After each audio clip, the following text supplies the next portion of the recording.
Mesdames, Messieurs, nous sommes au vendredi 13 mars 2026. C'est un plaisir pour nous de vous retrouver dans cette édition du Journal Parlé. Voici les titres. Remise ce jeudi 12 mars 2026 de 69 tables-bancs pour les écoliers de l'EPP Ouroumont dans la commune de Niki ainsi que des chaises et tables pour les enseignants. Vous aurez plus de précisions dans le développement. Et puis, il est célébré ce jour la journée mondiale du sommeil qui s'inscrit comme un moment essentiel pour sensibiliser le grand public sur l'importance de sommeil de qualité. Restez des notes pour en savoir plus. Également, dans cette édition du Journal Parlé, nous allons aborder l'importance de la prière du vendredi chez le fidèle musulman. Les détails sont à suivre dans le développement. À toutes ces informations viendront s'ajouter d'autres sans occulter en fin d'édition la revue de presse de Lukman Ouroucheou. Merci de vous installer confortablement. Sota Midi Magazine, le point de l'actualité de la journée sur ta radio. Sota FM, c'est maintenant et tout de suite. De nouveau, bienvenue à chacun et à tous. Et je venais de l'annoncer il y a quelques instants. Dans la commune de Niki, l'école primaire publique Ouroumont a bénéficié de mobilier scolaire. Il s'agit de 69 tables-bancs pour les écoliers et des chaises puis des tables pour les enseignants. La cérémonie de remise officielle a eu lieu ce jeudi 12 mars 2026. Ces mobiliers accompagnent la construction de 3 salles de classe, 2 bureaux et 2 magasins dans le cadre du projet COSO. Le projet a également doté les membres de l'ADV d'Ouroumont de matériel EPI pour faciliter les visites de chantier. L'heure était à la joie dans le rang des enseignants et des communautés représentées par l'ADV de la dite localité. En réceptionnant les équipements, le chef d'arrondissement Moussa Chabitarou a appelé les bénéficiaires à en faire bon usage et à veiller à la bonne marche de l'école. Nous parlons commémoration, cette fois-ci sommeil, rythme et environnement, l'équilibre fragile de nos nuits. C'est le thème choisi pour l'édition 2026 de la Journée mondiale du sommeil. Une célébration qui vise à mettre en lumière le rôle du sommeil dans la prévention des maladies. En marge de cette célébration, la rédaction de Sota FM s'est intéressée aux bienfaits du sommeil, surtout chez les plus petits. Voici ce qu'explique Dr Orokoukou Orokoni des bienfaits du sommeil. On l'écoute. Le sommeil, ça fait partie des éléments de la vie chez un individu. Cela se définit par la baisse de la vigilance entrecoupée de 2 périodes d'éveil, accompagnée d'une baisse également de la force musculaire chez un individu. Le sommeil, il faut dire d'abord que c'est un besoin physiologique. Chaque individu, de la naissance jusqu'au décès, c'est que l'individu passe par vraiment le sommeil. Et c'est vraiment important, c'est dans la physiologie de chaque individu. Vous allez voir la majorité chez les bébés, si c'est pas que le bébé a faim ou peut-être veut qu'on lui change ses couches, le bébé ne fait que dormir. Parce que le sommeil est vraiment indispensable pour les bébés. C'est au cours du sommeil chez les bébés que souvent l'hormone de croissance se fabrique. Vous allez remarquer avec votre expérience de la vie quotidienne, un bébé qui ne dort pas, surtout qui pleure chaque fois la nuit, c'est des bébés qui ne prennent pas du poids, qui ne grandissent pas. Donc c'est dans le sommeil qu'il y a l'hormone de croissance chez le bébé. C'est pourquoi le bébé a besoin vraiment du sommeil. Chez un adulte, normalement 6 à 7 heures, voire 8 heures de sommeil par jour, c'est nécessaire. Également, chez le vieillard, déjà à 5 heures, nos grands-mères, nos grands-pères, vous allez voir, c'est des gens qui dorment un peu tôt. Déjà 5 heures de sommeil chez eux, c'est largement suffisant. Plus vraiment l'âge augmente, plus la durée du sommeil diminue, plus le besoin diminue. C'est vraiment indispensable chez un être humain de vraiment dormir. Par ailleurs, il explique qu'il existe plusieurs types de sommeil. Le médecin coordonnateur de la zone sanitaire Malanville Karim Maman énumère quelques types de sommeil qui existent. Dr Orokoukou Orokoni, qu'on écoute. Il faut dire qu'il y a le sommeil monophasique, c'est-à-dire tu te couches par exemple à 22 heures et tu te réveilles le matin à 6 heures. Donc sans pause, c'est pas entrecoupé. Ça c'est monophasique. Il y a des sommeils biphasiques où c'est entrecoupé d'éveil. Donc dans la nuit, tu peux te réveiller et retourner dormir. Ainsi de suite, triphasique, il y en a tout ça. Donc avec des réveils multiples. En fonction du nombre de réveils, c'est par phase qu'on arrive à les classer. Maintenant, il y a des sommeils également qu'on dit des troubles du sommeil. Donc parmi ces troubles-là, on peut mettre des sommeils paradoxaux. Donc insomnie, là, pratiquement, la personne ne trouve pas de sommeil, la personne n'arrive pas à dormir. Donc, sommeil paradoxal, c'est que la personne, au lieu de faire le sommeil comme cela se doit, c'est plus l'éveil qui est dominé dans la nuit. Il n'arrive pas à se reposer comme cela se doit. 7 à 8 heures de sommeil, ça c'est un sommeil normal. La personne dort normalement, se repose normalement et le cerveau se repose, tout revient à zéro. Le magazine d'énergie peut se relancer encore pour une journée. Ceux d'autres, 15 minutes de sommeil, voire 20 minutes, voire une trentaine de minutes, ça suffit légèrement pour ramener le cerveau à un niveau plus bas pour pouvoir reprendre encore les activités. Il y a ces périodes-là où on a besoin vraiment du calme, on a besoin vraiment d'un environnement où tout est calme, tout est favorable pour pouvoir se reposer, avoir un sommeil un peu réparateur. Il profite de notre canal pour adresser quelques recommandations en cas d'insomnie. On écoute Dr Orukoko Orukoni. La population de Malanville de Karimama, ce que j'ai à leur conseiller, c'est vraiment se reposer souvent. Surtout la plupart ceux qui sont des chauffeurs, des conducteurs de taxi, moto et autres, tout ça. Si vraiment on a sommeil, on doit dormir. On ne peut pas avoir de dette de sommeil. Tant qu'on a sommeil, si on ne dort pas, ça va nous créer des problèmes. Donc la plupart, celui qui a sommeil doit se reposer. Et il y a des heures de repos. Ces heures de repos-là, c'est par exemple dans l'après-midi, déjà à 12h, 13h. Si vraiment l'organisme réclame le sommeil, il faut siester. À ce niveau, avec 30 minutes, on se retrouve mieux. Et on se donne encore mieux à notre travail. Le soir, les nuits sont faites pour se reposer. Donc, en fonction de l'âge, 7 heures à 8 heures de temps de sommeil, c'est vraiment important pour nous. C'est bénéfique pour l'organisme. Ça nous permet de maintenir l'équilibre. Donc, les hormones seront à l'état normal. Et comme ça, ça va permettre d'affronter la journée encore une fois et avoir vraiment plus de force. Ceux qui font le travail de nuit, ils arrivent à réguler leur sommeil. Donc, dans le rythme circadien commence par se modifier. Ils arrivent à dormir peut-être plus la journée et la nuit. Ils se donnent à leur travail. S'il y a des situations d'insomnie, que la personne consulte le plus tôt un agent de santé et ensemble, on va essayer de voir qu'est-ce qu'il y a lieu de faire pour pouvoir l'accompagner à combattre cela pour son bien-être. Notre religion, cette fois-ci, le vendredi, est un jour béni et central dans la religion islamique. Mais bon nombre de fidèles musulmans banalisent ce jour, malgré son importance et tous ses bienfaits. C'est un jour distingué par Allah comme le meilleur de la semaine, un jour de rassemblement, de rappel et de bénédiction pour la communauté musulmane. Pourquoi ce jour est-il si important en islam? Suivez les explications de Ibrahim Adam, il est prédicateur islamique dans la commune de Malanville.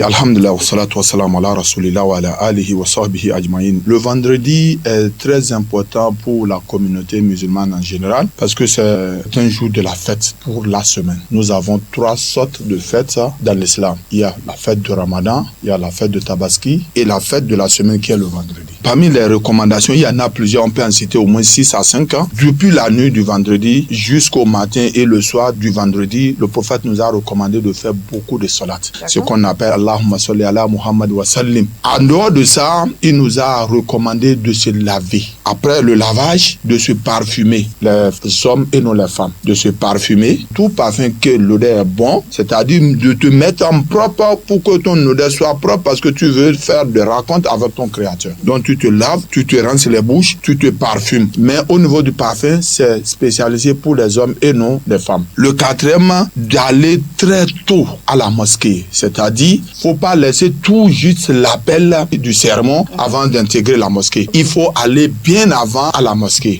Après ces recommandations, il est recommandé si possible d'aller à pied. Le fait de marcher à pied, aller, a beaucoup de bénédictions et d'avantages puisque celui qui va monter une moto ou bien une voiture, mais s'il y a de circulation ou bien c'est loin, etc., il n'est pas mal d'aller à voiture ou bien d'aller à moto. Mais il est recommandé, il est plus préférable que tu ailles à pied. Le vendredi n'est pas seulement une habitude hebdomadaire, mais une opportunité de renouvellement spirituel. C'est un moment pour se reconnecter à Dieu, renforcer sa foi et consolider les liens fraternels. Écoutons l'islamologue Ibrahim Adam qui revient sur les étapes que doivent respecter chaque fidèle musulman à la prière du vendredi. chaque vrai musulman, chaque vrai serviteur pour le vendredi est une journée exceptionnelle. Donc, il faut le matin très tôt, si tu te lèves, tout ce qu'on vient de compter là, il faut que ça soit parmi tes œuvres que tu vas faire pour le vendredi. Tout ce que je viens de citer là fait partie des préparations de la journée de vendredi pour la prière. Et maintenant, le sermon, si tu vas dans la mosquée, après avoir rentré, le prophète a dit des catégories. Toi qui vas en première position à la mosquée le jour de vendredi, c'est comme celui qui a immolé un chameau. Toi qui viens en deuxième position, c'est comme celui qui a sacrifié le bœuf. Le troisième, le mouton. Le quatrième, coq. Le cinquième, œuf. Donc c'est très important si nous connaissons ces étapes-là. Quelqu'un qui a sacrifié le chameau, il faut voir la viande là, combien de personnes vont manger. Ce que tu vas trouver là, c'est pas facile. Donc il fait partie des préparations que nous devons faire aller très tôt. Après avoir rentré dans la mosquée aussi, faire 2 rakats pour saluer la mosquée. Il y a des 2 prières qu'on appelle salutation de la mosquée. Tu le fais maintenant, c'est pour attendre et écouter le sermon, le message que l'imam va passer. C'est très important. Dans cette même logique, les fidèles musulmans des 4 coins du monde entier ont entamé depuis lundi dernier la dernière décade du mois béni de Ramadan, une période très importante dans la vie du musulman. Justement, quel est le sens et la portée spirituelle de cette dernière décade pour la communauté musulmane? À cette préoccupation, voici les explications de Sarafa Saka, prédicateur islamique dans la commune de Malanville. Les 10 derniers jours du mois de Ramadan ou les 10 dernières nuits du mois de Ramadan, ce sont des moments très très chers dans la vie d'un musulman. C'est des moments dont Allah subhanahu wa ta'ala a accordé beaucoup d'importance. Allah subhanahu wa ta'ala voudrait que le serviteur l'adore plus pour qu'il puisse bénéficier de la récompense d'Allah subhanahu wa ta'ala. Parce que durant ces périodes-là, Allah multiplie les mérites des adorations durant ces moments-là, diffèrent des mérites des adorations hors ces moments-là. Allah subhanahu wa ta'ala a révélé une sourate intégrale, c'est-à-dire dans le sens des bienfaits et des mérites de Laylatul Qadr. Parce que c'est à cause de Laylatul Qadr qu'Allah subhanahu wa ta'ala a taillé une certaine importance à ces 10 derniers jours du Ramadan, compte tenu de la nuit du destiné. Laylatul Qadr, c'est la nuit du destiné. Le prophète sallallahu alayhi wa sallam nous a dit que la nuit du destiné est dans les 10 derniers jours du Ramadan. Et c'est au cours de cette nuit-là qu'Allah subhanahu wa ta'ala a commencé la révélation du Coran au prophète sallallahu alayhi wa sallam. Quand Allah dit dans le glorieux Coran, Inna anzalnahu fi laylatil qadr. Certes, nous l'avons révélé durant la nuit du destiné. Il a demandé au prophète, Wama adraka ma laylatul qadr. Qui te dira ce qu'est la nuit du destiné? Et Allah subhanahu wa ta'ala a défini ce qu'est la nuit du destiné. Il dit laylatul qadr, la nuit du destiné, khayrun min alfi shahr. L'adoration que l'on observera durant cette nuit-là et qu'Allah subhanahu wa ta'ala va agréer, qu'Allah subhanahu wa ta'ala va accepter durant cette nuit-là, vaut mieux que l'adoration que l'on a eu à observer durant 1000 mois. La nuit de la destinée est mieux que 1000 mois selon les explications de l'islamologue rencontré. Il invite donc les musulmans à ne pas négliger cette prière ou cette période plutôt. Extrait des propos de Sarafa Saka. Cette nuit a une grande importance aux yeux d'Allah subhanahu wa ta'ala, au point que l'adoration que le fils d'Adam va observer durant cette unique nuit-là pourra avoir la récompense de l'adoration de 1000 mois. Cela veut dire que le fils d'Adam, surtout le musulman, n'a pas intérêt à négliger ces 10 derniers jours-là. Parce que le prophète sallallahu alayhi wa sallam ne nous a pas indiqué spécifiquement c'est de quelle nuit il s'agit. Et cela pour que vous et moi, pour que les musulmans puissent multiplier d'efforts, pour que les musulmans puissent fournir plus d'efforts. C'est ce que le prophète nous a enseigné. Le prophète sallallahu alayhi wa sallam, dès l'avènement du mois de Ramadan, il fournit d'efforts. Chaque jour de Ramadan, le prophète sallallahu alayhi wa sallam fournit d'efforts. Mais quand les 10 derniers jours s'annoncent, quand arrivent les 10 derniers jours du mois de Ramadan, le prophète sallallahu alayhi wa sallam, il multiplie plus d'efforts, au point qu'il réveille toute sa maison, toute sa famille. Le prophète sallallahu alayhi wa sallam, il réveille la famille, les enfants, leurs mamans, il les réveille tous. Pour faire quoi? Pour adorer Allah subhanahu wa ta'ala. Nous exhortons les frères musulmans à ne pas négliger ces 10 dernières nuits et ces 10 derniers jours du mois de Ramadan. Parce que ce sont des trésors, ce sont des richesses qu'Allah subhanahu wa ta'ala a cachées dans ces périodes-là. Et si nous le faisons, nous l'implorons qu'il accepte cela de notre part. Voilà un peu en quelque sorte l'importance et la portée spirituelle que ces 10 dernières nuits-là ont aux yeux d'Allah subhanahu wa ta'ala.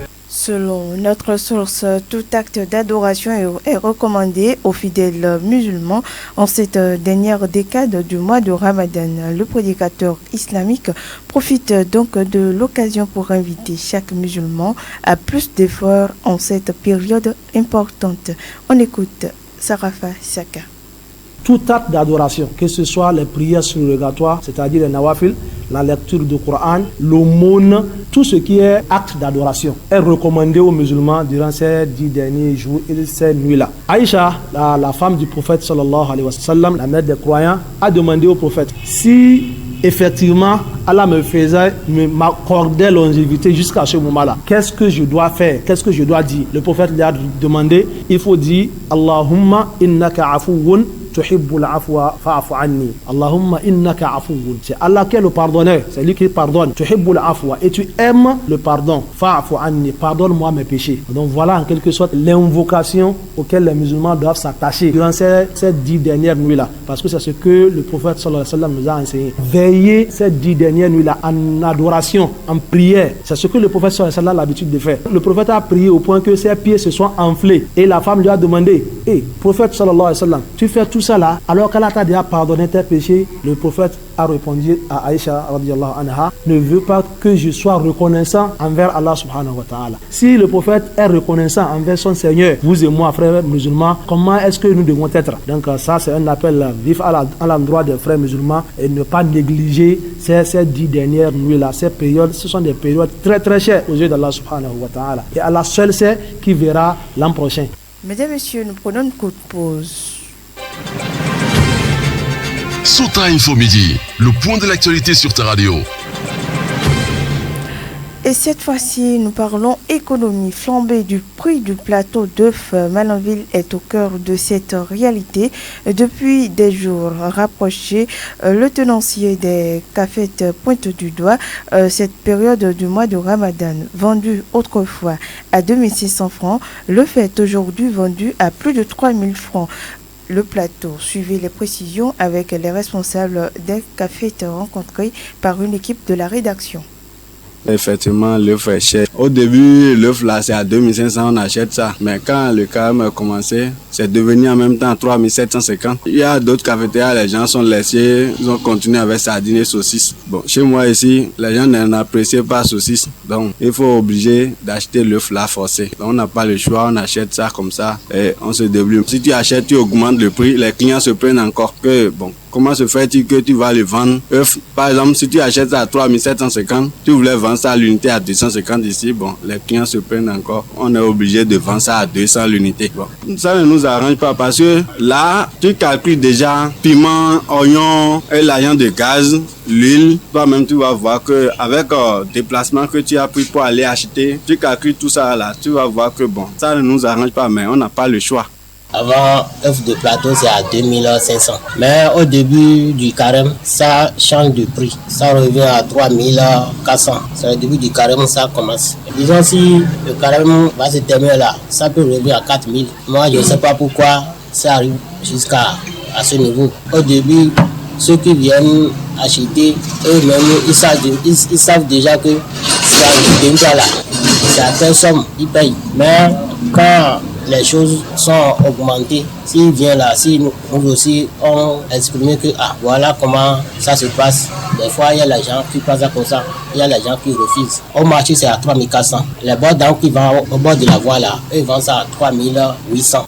Suite à ce constat, les responsables rencontrés laissent un message aux clients en les invitant à beaucoup de patience. Écoutez-les.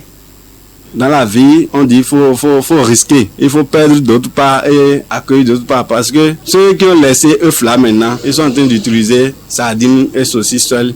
Eux, ils sont en train de perdre clients. Nous, qui a dit bon, on ne veut pas laisser, on va essayer de débrouiller, faire pour nous. Bon, ceux qui aiment œufs là forcés, ils vont venir chez nous. Bon. C'est ce que moi je vois. Hein. On est en train de perdre quelque part, bon, en train de ramener d'autres. Bon, c'est comme ça. Par rapport à mes clients maintenant, moi, ce que je vais leur souhaiter est que toute chose, c'est la patience. Donc, dans la vie, on dit le monde là, ça tourne. Donc, avant, c'est à 2500, on achète ça. On n'a pas su ce prix-là. Donc, eux aussi, ils n'ont qu'à comprendre que l'œuf là, ça augmente l'argent. Donc, forcément, nous-mêmes, on doit aussi augmenter l'argent pour pouvoir gagner un peu. De ne pas se fâcher contre nous. C'est le temps qui est comme ça. Ce que moi je veux juste dire par là, c'est la patience. Parce que c'est pour un temps. Il y a carrément c'est pour un temps. Et tout ça là, ça va finir bientôt. On va voir comment ça peut continuer réellement comme ça. Les gens au Nigeria, ils revendent ici. Donc, je ne sais pas si après carême, ils vont dire ça va continuer comme ça ou bien ça va arrêter. Je ne sais pas encore. Nous nous sommes rapprochés des grossistes pour mieux comprendre les vraies causes de cette hausse du prix du plateau d'œufs à Malanville. On écoute Saradou pour plus d'explications. Selon ma petite compréhension sur le marché d'achat, je sais qu'il existe plusieurs grandes fermes de fabrication d'œufs et c'est ces fermes qui assurent la distribution un peu partout. Dans le même temps, il y a des grandes usines de fabrication de pain et de biscuits qui utilisent des œufs pour la fabrication de leurs produits. À chaque période où ces usines ont besoin d'œufs en quantité, elles se rapprochent des fermes pour lancer des grandes commandes en misant en avant des milliards. C'est ce qui explique la hausse du prix de l'œuf. C'est vraiment la cause. Ce que j'aimerais que chacun comprenne est que même depuis Kamba, 3250, le transport, au moins, ça va te coûter 2000. Il y aura des œufs cassés. Comprenons que de la manière dont le prix a considérablement augmenté, c'est comme ça que ça va diminuer. Même d'autres produits, c'est comme ça. Donc lorsque ça arrive comme ça, le mieux est de prier que Dieu facilite. Dernier volet de l'information, les ouvriers de la Société des routes et bâtiments du Bénin, en abrégé Sorobat, crient leur ras-le-bol pour cause. Ils revendiquent les droits relatifs à leurs conditions de travail. Ils ont saisi l'organe de presse local Sota FM pour afficher leur mécontentement. Et de quoi s'agit-il concrètement? Suivez ici les explications de Franck Sodiron, porte-parole des ouvriers.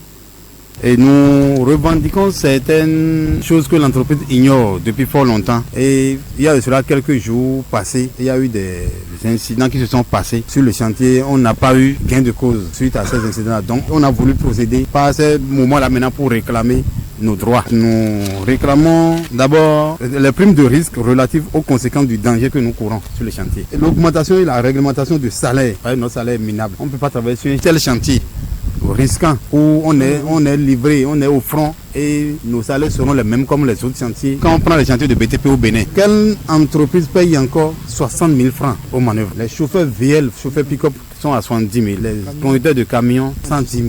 Le conducteur d'engin, c'est qu'on cible la tête et on te regarde ta tête, on te fixe un salaire. Par contre, dans les autres entreprises, ce n'est pas le cas. Il y a des entreprises qui ne sont pas dans la zone rouge, mais ils sont bien payés. Nous, on serait au front comme ça et gagner encore des salaires minables. Ça n'arrange pas. Le troisième point, c'est la possession des fiches de paiement de salaire. On n'a pas une fiche de paye qu'on prend. Tu travailles pour une entreprise bien assise dans un pays comme le Bénin, tu n'as pas une fiche de paye. Donc franchement ça aussi on n'est pas d'accord. Le contrat de travail, on n'a pas un retour de contrat. On veut te faire signer le contrat, on te laisse même pas le temps de lire. On te met signe. Tu signes militairement quoi. Donc on retire ça, tu ne peux même pas avoir ton retour de contrat. Ça c'est comme si on ne travaille pas pour l'entreprise. Par ailleurs, ils poursuivent leurs revendications en abordant d'autres situations auxquelles ils sont confrontés. On écoute Franck Sodiron.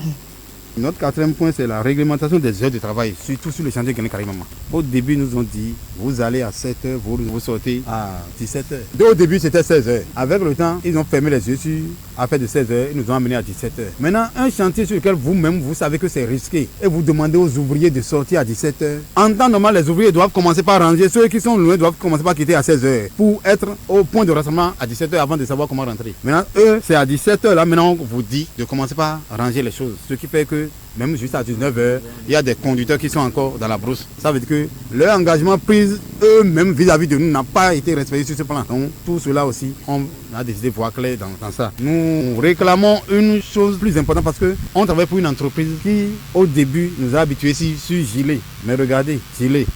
Et actuellement, c'est qu'ils sont incapables de nous donner même les gilets à temps. Mais ils nous demandent de prêter attention aux hommes qui s'infiltrent parmi nous, comme ceux qui nous menacent. Mais nous, on travaille sur le chantier, maintenant on voit des gens, bon, on ne sait pas, ils sont du milieu, ils portent les gilets là comme nous. On ne peut pas aller les interpeller pour dire, toi tu as trouvé gilet où? On n'a pas cette force. Bon, si c'était peut-être nos grands frères, donc là c'est un peu flou. On les a demandé, ils n'ont qu'à nous faire, même si c'est un blouson griffé du logo de l'entreprise qui nous permettra de savoir que celui-ci, il est mon collègue direct. Pour se rendre sur le chantier, c'est du calvaire. Ça là, il faut que je vous l'avoue. Et c'est l'entreprise qui est comme ça. On n'a pas un moyen de déplacement adéquat. C'est dans le camion nous met. Et vous rentrez dedans. Quand tu rentres, tu fais une journée dans tout c'est le rhume, la tour en même temps. On a réclamé fatigué. D'autres, c'est chercher occasion. Mesdames et messieurs, à présent, suivons la revue de presse de Lukman Ouroutéou. Suivez la revue de presse sur Souta FM. Amis de la plume et du papier, mesdames, messieurs, bonjour. Présidentielle d'avril 2026, c'est déjà le compte à rebours. Ce vendredi, des journaux traitent diversement le sujet. Et principalement fraternité, le journal souligne que dans exactement 30 jours, les électeurs iront aux urnes pour élire le président de la République. Mais à l'approche de cette échéance fixée au 12 avril prochain et qui oppose deux candidats, remarque le journal du Ménotin, l'animation de la scène politique ne provient pas encore des partis politiques eux-mêmes.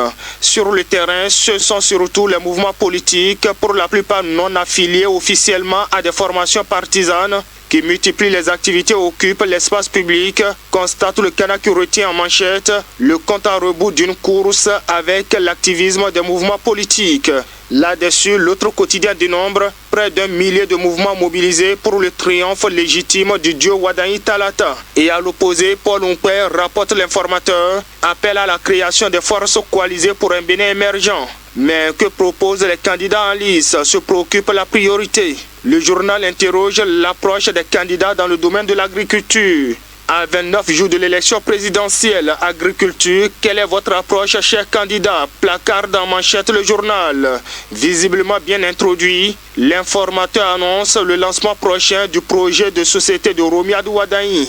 En attendant ainsi dans la suite, c'est la Commission électorale nationale autonome Sénat qui forme les formateurs des agents électoraux. Le matinal, les 4 vérités d'Abarou, le Soleil Bénin Info et d'autres publications renseignent que la Commission électorale nationale autonome Sénat a lancé hier jeudi 12 mars la formation des formateurs des agents électoraux. Dans son discours d'ouverture, le président Sakalafia, qui a présidé la cérémonie d'ouverture, a insisté sur la responsabilité et la rigueur attendue de tous les acteurs impliqués dans le processus électoral, rapportent les quotidiens. Pendant ce temps dans le reste, avec la confirmation de la démission de Boniaï de la tête du parti Les Démocrates, qui pour conduire le destin de l'opposition se demande la nouvelle tribune. Parce que semble répondre le Soleil Bénin Info, les démocrates, après le départ de Boniaï, ne savent plus à quel sens se vouer. S'achemine-t-on vers la dissolution du parti ou sa renaissance? S'interroge le journal. Car annonce l'informateur, après la démission de Boniaï et l'échec de la médiation, le parti se prépare pour un congrès pour la succession. Le journal constate un malaise au sein du parti et prédit la cassure. Alors la boussole place le parti face au défi de la succession. En tout cas, reprend le paraclet, Boniaï traité de tous les noms après le bouleversement au sein du parti LD. Il a préféré déposer le tablier. Pour le journal, le départ du baron de l'opposition de son parti a tout son sens. Cependant, mon confrère se demande si Boniaï abandonne enfin la politique ou un détour stratégique vers le Sénat. En attendant de le savoir, ça grogne dans le rang des ouvriers de la société Soroubat. La boussole rapporte qu'à Guéné, dans la commune de Malanville, plusieurs ouvriers ont décidé de briser le silence pour dénoncer ce qu'ils qualifient de conditions de travail précaires et de salaire de misère. Le journal en publie les détails et le télégramme pour ainsi finir évoque les premiers effets de la guerre au Moyen-Orient. Le litre d'essence Payo est déjà à 700 francs CFA au Bénin. C'est écrit en gros titre le journal pour lequel ce sont les premiers effets des bombardements israélo-américains au Moyen-Orient sur le coût du pétrole au Bénin. Sans commentaire, mesdames, messieurs, ainsi va l'essentiel de l'actualité tel que traité par les publications ce vendredi. Fin de cette revue. Merci de m'avoir suivi. À très bientôt. C'était la revue de presse sur Sota FM.